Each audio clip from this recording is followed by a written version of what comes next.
Bom dia, boa tarde, boa noite, querido, querida. Que bom que você está aqui de novo. Nós estamos aqui mais uma vez, agora com a lição de número 8, uma lição interessante que vai trazer agora mais alguns milagres, sempre com o foco de mostrar que Jesus é o Messias. A lição de número 8 tem como título Cumprindo as profecias do Antigo Testamento. A gente falou na semana passada de pessoas que testemunharam, tendo visto milagres ou não visto milagres. Mas nós agora vamos ver alguns outros sinais que Jesus fez e pessoas que tiveram a oportunidade de ver esses sinais. Para a gente fazer isso, nós estamos aqui acompanhados pelo nosso querido irmão Amós, lá da igreja de Areado. Amós, manda um salve aí para o pessoal que está em casa. Bom dia a todos, boa tarde, boa noite. Um prazer estar aqui com os irmãos para compartilhar essa mensagem tão especial da Palavra de Deus. Amém. E o nosso querido irmão Gilberto, aqui da Igreja Central, né, Gilberto? Já é conhecido? Manda um oi pro pessoal. Sim, olá, sejam bem-vindos. É uma alegria, um privilégio estarmos aqui reunidos para estudar um pouco a Palavra de Deus. Seja bem-vindo. Amém. Bom, para a gente começar então, para a gente poder abrir a Bíblia, dar início ao nosso estudo, Amós, você pode fazer a oração inicial para a gente, pedindo a presença do Espírito Santo? Sim, vamos orar. Pai eterno, de infinita misericórdia, te louvamos, te agradecemos, porque temos tão grande oportunidade de nos reunir para compartilhar das bênçãos da tua palavra. Pedimos a tua direção sobre esses momentos agora, a iluminação do teu Espírito, para que a tua palavra ela possa encher o nosso coração de esperança que há um Deus, um Salvador, que cuida de cada um de nós. Nos abençoe nesta hora, em nome de Jesus, amém. Amém. Bom, o começo da lição, então, né, Gilberto, ela vem falando justamente isso. Vem falando de Jesus, Messias, que esteve ali andando com o povo durante 3 anos, fazendo, digamos assim, todo tipo de coisas que eram possíveis, curando pessoas, ressuscitando pessoas, pregando a pessoas que eram já mais conhecidas, que já conheciam a palavra e dando uma nova visão. E a gente, quando fala nova, nem é nova, né? É só aquilo que Jesus sempre quis que as pessoas entendessem sobre a palavra, mas trazendo coisas desse tipo. Mas o verso 10, de João 1, João conta uma coisa, fala uma coisa interessante, né? Que diz assim: o verbo estava no mundo, o mundo foi feito por meio dele, mas o mundo não o conheceu. Muito bem. Como que isso era possível, Gilberto, com esse tanto de coisas aparecendo? Sim, a profecia messiânica, né, da primeira vinda de Cristo aqui, era uma profecia mais esperada naquele tempo, né? As pessoas estavam esperando a vinda do Messias, né? Com uma visão um pouco diferente, mas estavam esperando. Porém, quando Jesus veio, né, como diz aqui no Evangelho de João 10, né, estava no meio, né, o verbo se fez, estava no mundo, né, o mundo foi feito por ele, mas o mundo não o conheceu. Ou seja, Jesus estava no mundo, o mundo foi feito por ele, mas assim as pessoas não o reconheceram. Estavam esperando, mas não estavam preparadas para reconhecer o Messias. Apesar de tudo que ele estava fazendo, apesar das escrituras, né, o Velho Testamento, né, os pergaminhos ali, e eles não reconheceram. Deveriam reconhecê-lo, né, pelo fato das escrituras e porque ele fez. Mas as pessoas não reconheceram. Muitos não reconheceram Jesus Cristo como o Messias, né? E ele vem fazendo aí vários milagres, vários sinais, demonstrando que ele realmente é o Messias. E aí a gente passa então, para começar agora, né, moço? A parte de domingo, ela vem falando assim sobre sinais, obras e maravilhas. E o autor da lição, ele começa falando, né, sobre a importância desses sinais que Jesus fez. Mas esses sinais, como um todo, não eram só o único motivo para as pessoas acreditarem em Jesus. Que era? Então, qual que era o grande objetivo? O que a gente pode tirar ali, né? Porque João no capítulo 5 vai falar sobre isso, especialmente falando sobre Jesus, a figura do Filho, né? Deus Pai, o Espírito Santo. O que a gente pode tirar dessa parte que você viu aí de legal? Olha, Jesus ele repete algumas vezes: eu e o Pai somos um. Ele sempre mostrou a intimidade que ele tinha com Deus. E ele diz, olha, os sinais que eu realizo, eles são da parte de Deus. Ele me enviou. A gente vê Jesus sendo enviado por Deus e o próprio Jesus revelando, mostrando o seu Pai, revelando o seu Pai.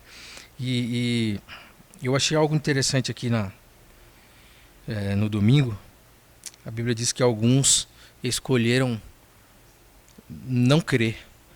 Mesmo depois de tudo que Jesus falou, mesmo depois de tudo que ele fez, algumas pessoas não acreditaram nele. E eu fico pensando aqui, tem uma parte aqui em João capítulo 10, que os líderes religiosos chegam para Jesus e dizem assim: até quando que você vai nos deixar nesse suspense? E aí eles usam uma frase, faz uma pergunta e usam uma frase, diz assim: se tu és o Cristo, fala para nós aí então, se tu és. E eu fiquei pensando nessa frase, lembrei, quem foi que disse essa frase? Eu pensei em que espírito foi que os líderes ali disseram essa frase, fizeram essa pergunta. Porque quem disse essa frase, certa vez, foi o próprio Satanás. Se tu és o Cristo, tentando colocar dúvidas ali em Jesus. Mas quantas dúvidas no coração daqueles líderes? O irmão citou aqui, Jesus falou tanto, as escrituras mostravam tanto quem ele era, que ele haveria de vir, eles esperavam o Messias, mas quando ele estava diante dele, afirmando de que ele tinha vindo da parte do Pai, da parte de Deus, fazendo coisas grandiosas, Jesus, nesse contexto do capítulo 10, ele diz para eles assim: vocês não são das minhas ovelhas, porque as minhas ovelhas, elas ouvem a minha voz, elas me reconhecem, eu conheço elas. Então, eu estou aqui diante de vocês, fui enviado por Deus, pelo meu Pai, e vocês não me conhecem. Mas Jesus tenta mostrar, através dos sinais e das suas palavras, das suas afirmações, que ele tinha uma ligação íntima com o Pai, e que ele veio da parte do Pai. Mas, infelizmente, a dúvida ainda tomava conta do coração daquelas pessoas. Interessante que eles queriam que Jesus declarasse claramente que era Messias, não para reconhecê-lo como Messias, né? A intenção deles era usar tudo que Jesus falasse contra ele para poder prendê-lo, né? E se Jesus tivesse dito claramente que era o Messias como eles queriam, ele seria preso antes da hora, antes do cumprimento do seu ministério, né? Porque a intenção deles não era adorar Jesus, não era receber Jesus como Messias, né? Eles tinham outras preocupações com eles mesmos, uma religião só de fachada. Nós vamos ver daqui a pouquinho, nos próximos dias aqui, nós vamos ver que realmente eles não tinham intenção de reconhecer Jesus como Messias. Eles não queriam saber das Escrituras. Sabiam, mas não reconheciam Jesus ali por causa do sepulcro caiado que era o coração deles, que estava longe de Deus. Não reconhecia Jesus e não reconhecia a Deus também. Você comentou aí, Gilberto, sobre essa questão das Escrituras, e é justamente o que a parte de segunda vai trazer. Sim. Ainda no capítulo 5, um pouco mais, não vou dizer assim mais para o final, porque o capítulo 5 é bem grande, Sim. mas ali para o meio, nos versículos 39, 40, Jesus vai falar um pouco sobre essa questão das Escrituras, né? O que Jesus comenta, então, sobre essa autoridade? Eu acho que essa passagem especial, até pra gente, porque, como nós comentamos na semana passada, nós vivemos numa época que não tem tantos sinais quanto essas pessoas tiveram, né? Sim. Tantos milagres, assim, nítidos, né? Coisas impossíveis acontecendo, embora a gente viva numa época, né, que até o tal da fake news é tão famoso, né? Sim. Pessoas que enganam as outras, agora com a questão da inteligência artificial, montagens, essas coisas têm acontecido e tem, infelizmente, derrubado, enganado muitas pessoas. Mas Jesus vem falar, então, das Escrituras. O que a gente pode tirar aí, Gilberto? Então, Jesus apontou para a autoridade das Escrituras, né, como testemunha essencial a respeito dele, né? Em João 5,39, ele diz: examinai as Escrituras, porque são elas que testemunham de mim, e são elas que apontam para a vida eterna, que estava no próprio Jesus Cristo, né? Então ele vem reafirmando através da Escritura a autoridade dele. Inclusive na conversa que ele tem ali com Nicodemos, né? Ele diz: assim como Moisés levantou a serpente no deserto, assim também é necessário que o Filho do Homem seja levantado, né? Está registrado em João 3,14, né? Ele mostra ali que que essa passagem que está em Números, né, que fala que será levantado como uma serpente, né, naquela haste, né, Números 21, 5, 9, repete aí em João 3,16, ele predizendo, né, a morte dele na cruz do Calvário, que ele era o Messias que veio fazer o sacrifício na cruz do Calvário. Então, a Escritura não deixa dúvida, né, e afirma que aquele homem estava ali, né, o Cordeiro perfeito estava ali naquele momento, né. E aí, irmãos, ainda pegando nessa parte aqui das Escrituras, a gente tem outras passagens também de Paulo falando, por exemplo, né, que as Escrituras ela também têm utilidade de correção, de instrução. Será que se a população em geral, digamos assim, né, mesmo aqueles que não são, não têm uma crença, digamos assim, nomeada, lesse as Escrituras, nós teríamos uma sociedade melhor? O que você acha? Cara, seria muito diferente do que a gente vive hoje. Muito. Nós estamos falando de agora. Mas se você olhar lá atrás, nesse tempo aqui que nós estamos estudando, o Antigo Testamento estava fresco na cabeça deles. Muito mais do que para nós hoje. Estava fresco. A Bíblia que eles liam era o Antigo Testamento. Aí você vê que, mesmo assim, eles tendo ali o Antigo Testamento fresco na cabeça deles ali, ainda se fazia sacrifício de animais ainda ali, o santuário estava ali e tudo certinho, tudo apontando para Cristo, tudo apontando. E quando as coisas começam a se cumprir, tudo diferente, né? A mentalidade das pessoas totalmente diferente, longe daquilo que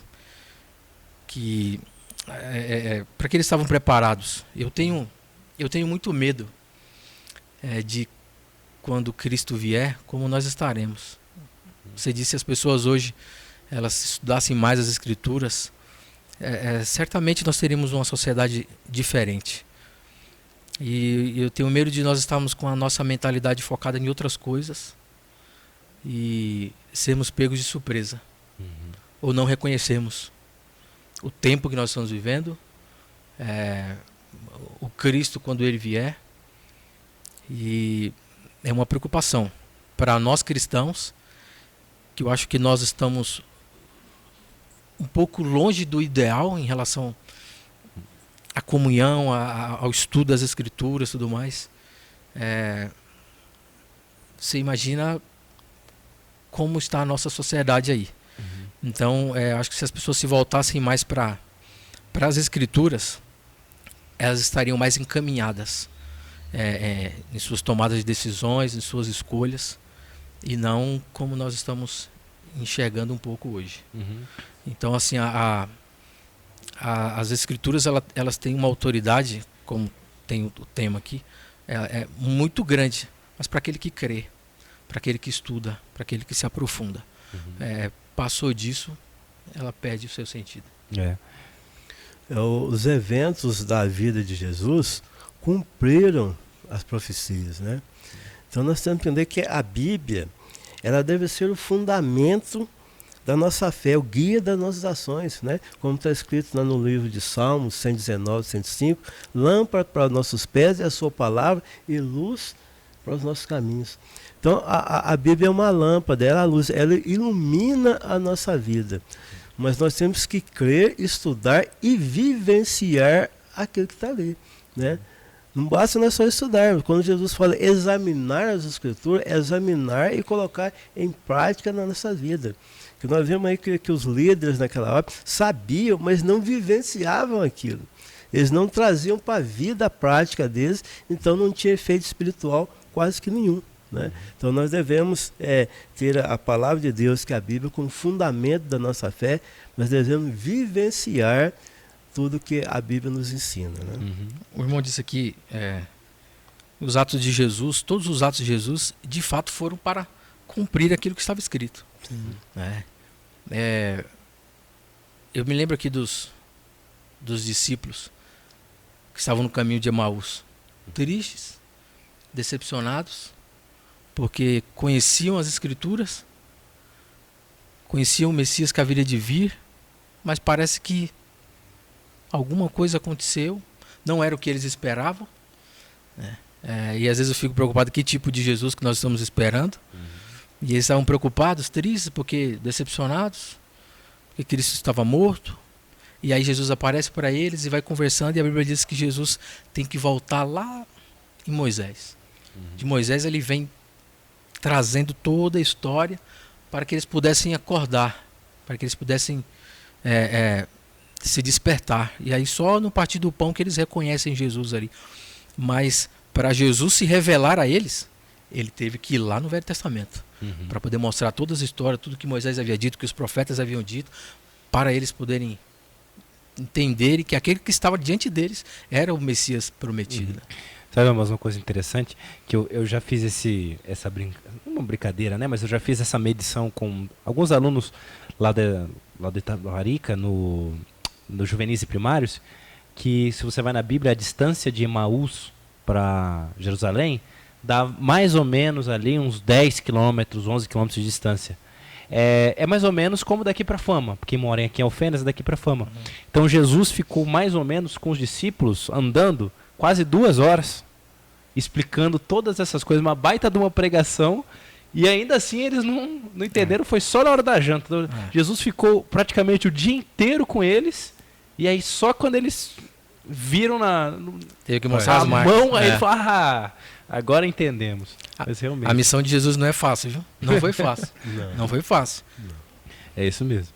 E então, Gilberto, a gente vai fazer aqui agora, né? Óbvio que não dá tempo de ler tudo, mas avançando, nós temos algumas profecias aqui do Antigo Testamento que mostram, então, que Jesus, como Amós disse, né, e o próprio Jesus disse, ele veio aqui para cumprir essas profecias. Sim, ele não veio fazer assim nada de novo que Deus já não tenha feito desde o início do mundo. Eu vou deixar que você escolha agora algumas que te chamaram a atenção, mas aqueles que estão em casa podem, né, com a sua lição, ou se quiser anotar, eu vou falar aqui rapidamente, né? Depois você pode pausar o vídeo e voltar. Mas nós temos a lição elenca algumas profecias. João 1:23 com Isaías 43. João 2:16 e 17 com Salmo 69:9. João 7:38 com Jeremias 2:13 e João 19:36 com Números 9:12. Então, Gilberto, com você. Muito bem. Lá em Isaías, né, profetiza, né, e cumpre lá em João 23, que João Batista foi enviado para preparar o caminho do Senhor, né? João Batista foi enviado por Deus para preparar o caminho para Jesus Cristo, né? Que quando Jesus veio, João Batista estava batizando com água, né? E aí João Batista ele deixa ali, termina a sua missão preso, né? E as pessoas começam agora a seguir a Jesus Cristo, né? E já em João 2,16 é o cumprimento de Salmo 69:9. Assim como Davi e o Messias, expressarei um zelo pela casa do Senhor, né? Um zelo pela casa do Senhor, um zelo pela casa de Deus. Foi o que Jesus fez, né? Ele tinha um zelo pela casa de Deus, a ponto de expulsar lá aqueles mercadores que estavam vendendo ali no pátio do átrio da casa de Deus, né? Coisa que realmente não poderia acontecer, né? É o mesmo zelo que Davi teve. E também lá em João 19:36, comparado a Números, né, 9:12, como ocorreria com o Cordeiro da Páscoa, os seus ossos não seriam quebrados, né? Que quando a pessoa era crucificada ali, demorava um pouco para morrer ali, os soldados iam, quebravam os ossos, a perna, alguma coisa, para que eles morressem mais rápido, né? E a profecia lá de Números diz que nenhum dos ossos de Jesus seria quebrado, do Cordeiro da Páscoa, que Jesus não teve nenhum osso quebrado, ele foi transpassado do lado, mas não teve nenhum osso quebrado, cumprindo ali, mostrando que realmente ele é o Messias, ele era o Messias que estava ali, né? E aí, a segunda parte, a gente já vai trazer também, amor, vai trazer agora mais evidências ainda, porque essas evidências são, digamos assim, autoexplicativas, né? A Bíblia é clara em mostrar, mas ela dá ainda mais outros eventos. Então eu vou elencar novamente aqui, depois você que está em casa, né, quiser voltar, pausar e conferir, eu inclusive peço que você faça isso, para que não tenha dúvida. Então, agora nós temos, um pouco mais para frente, a gente tem João 12:13 com Salmo 118:26. João 12:14 e 15 com Zacarias 9:9. João 13:18 com Salmos 41:9. E João 19:37 com Zacarias 12:10 e 13:6. Lembrando que essa primeira parte, né, que o Gilberto comentou, eram profecias que apontavam mais para a figura de Jesus, Jesus como indivíduo. E agora essas profecias vão apontar para Jesus, né, como profecias messiânicas. O que a gente pode tirar então, Amós? O que você pegou de legal aí? Olha, 3 momentos interessantes aqui. Jesus montado no jumentinho, o que arrebentava com a esperança de alguns de vir aquele. Aí você olha ele vindo no jumentinho, fala, viria nossa, com mas um grande exército, né? Coisa desse tipo. Fala, é esse aí que vai nos libertar, montado no jumentinho, mas isso já estava escrito lá atrás. E Jesus monta no jumentinho, entra montado no jumentinho para se cumprir o que já estava escrito. Nós temos também sobre que Davi escreveu sobre a traição de um amigo, Jesus, né, seria traído, e de fato foi traído por um dos seus discípulos. E nós temos o texto ali de João 19 com Zacarias 12 e 13, que fala de que aqueles que transpassaram Jesus e iriam vê-lo novamente. Então, quando você se aprofunda nas escrituras, não tem como você duvidar de algo que foi escrito há tantos anos atrás, dizendo de que viria e aconteceria. Quando você olha lá para frente, aquilo realmente aconteceu. Por que eu creio em Cristo? Por que eu tenho Ele como meu Messias? Porque Ele não falha. Porque o que Ele promete, Ele cumpre. E as Escrituras estão aqui para provar tudo isso. Talvez para nós seja, não sei se mais fácil, hoje, está com tudo aqui nas mãos e Velho e Novo Testamento, ver toda a história aqui e falar, não, mas dá para acreditar, né? Não tem como não acreditar, né?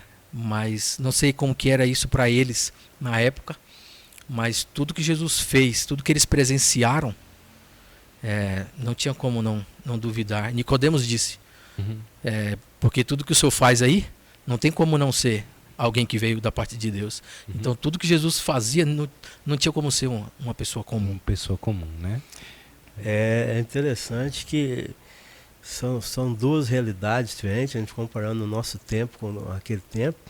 Mas se nós olharmos bem, né, prestar atenção, a profecia messiânica foi dada lá no Jardim do Éden, lá no Gênesis, quando entrou o pecado, né? Um descendente da mulher queria pisar e esmagar a cabeça da serpente, né? E todo esse tempo foi passando de pai para filho, depois veio as escrituras, né? Deus falava com o povo através dos profetas e tal. Toda aquela dinâmica daquela época era o suficiente para que eles pudessem saber a verdade e estar preparados, né? É como hoje. Hoje nós temos aí as escrituras, né, em maior abundância, muito maior do que eles tinham também, e nós temos a oportunidade de também saber sobre a maior profecia que está para cumprir, que é a profecia da volta de Jesus agora, né?